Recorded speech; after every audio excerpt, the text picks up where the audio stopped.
Jadi stem cell itu adalah pertemuan antara sel sperma dan sel telur. Itulah stem cell mula-mula. Kemudian dari stem cell ini terciptalah seluruh organ manusia, terciptalah seluruh organ manusia dengan beserta dengan sistemnya sehingga akhirnya lahir seorang manusia. Nah, berarti apa? Berarti seluruh organ manusia diciptakan oleh sel yang disebut dengan stem cell ini. Apabila satu sel ini bisa menciptakan seluruh organ manusia, maka tentu apabila terjadi kerusakan, yang bisa memperbaiki hanyalah penciptanya, yaitu stem cell. Jadi yang bukan atau tidak ada kaitannya dengan sel telur dan sperma pasti bukan stem cell. Dan satu hal lagi, stem cell itu life cell, sel hidup. Jadi kalau tidak hidup, maka itu kita bisa manfaatkan hanya nutrisinya saja. Nah, stem cell itu bisa diambil dari tubuh seseorang sebagai pasien, atau dari orang lain sebagai donor, atau dari plasenta. Nah, plasenta ini sekarang sudah mulai banyak yang ditawarkan untuk disimpan gitu ya. Nah, ternyata hanya cocok untuk anak itu sendiri yang punya. Sementara untuk orang lain belum tentu cocok. Untuk cari yang cocok tidak mudah. Maka penelitian dilanjutkan dan menemukan bahwa plasenta mamalia bisa digunakan sebagai pengganti daripada plasenta kita.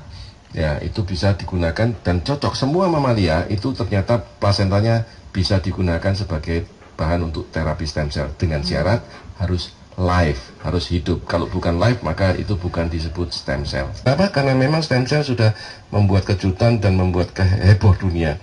Karena banyak sekali orang yang sembuh dari sakit karena stem cell terapi, terutama penyakit-penyakit seperti jantung, diabetes, kemudian penyakit Alzheimer, stroke, Parkinson, ya, spinal cord injury, orang yang lumpuh bisa berjalan kembali, dan banyak penyakit autoimun seperti lupus, psoriasis, osteoporosis, osteoartritis, banyak penyakit yang lain, termasuk penyakit ginjal, sudah cuci darah, bisa lepas dari cuci darah. Bahkan ada yang buta, ya sudah buta karena syarafnya putus, bisa melihat kembali setelah menjalani terapi stem cell. Nah, ini yang tidak mungkin dilakukan oleh obat-obatan ataupun nutrisi. Kunci untuk kita mencapai kesejahteraan yang Bapak ketahui seperti apa nih, Pak? Sebetulnya mudah sekali. Karena sebetulnya ini kami sudah punya rahasia, punya suatu cara yang akan kami berikan pada saat seminar. Bagaimana caranya kita bisa hidup sehat dan sejahtera? Maka judul kami jelas, The Right Way for Healthy and Wealthy. Jalan benar menuju sehat dan sejahtera. Sehatnya bagaimana, lalu untuk sejahteranya bagaimana? Bagaimana stem cell terapi ini bekerja gitu Pak, sehingga membuat kita tadi itu bahagia dan sejahtera.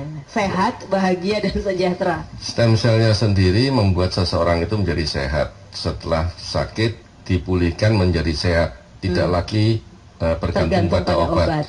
Nah, setelah sehat, ada sambungnya, ada bersambung ya. Jadi setelah sehat, seseorang itu bisa bercerita kepada kawan, kepada rekan dan sebagainya. Nah, di situ pasien yang sudah sehat tadi itu bisa mendapatkan yang disebut dengan reward ya. Ada seperti bagian royalti. Pada saat seseorang itu mulai membeli produk stem cell ini, sebetulnya para pemirsa yang membeli itu sudah mendapatkan hak franchise-nya. Sementara kalau mereferensi orang-orang lain, ya, hasil dari testimoni tadi akan dapat royalti dari orang-orang yang direferensi. Itulah cara untuk masuk ke dalam kehidupan sejahtera tadi. Karena royaltinya itu yang membuat kita bisa hidup sejahtera.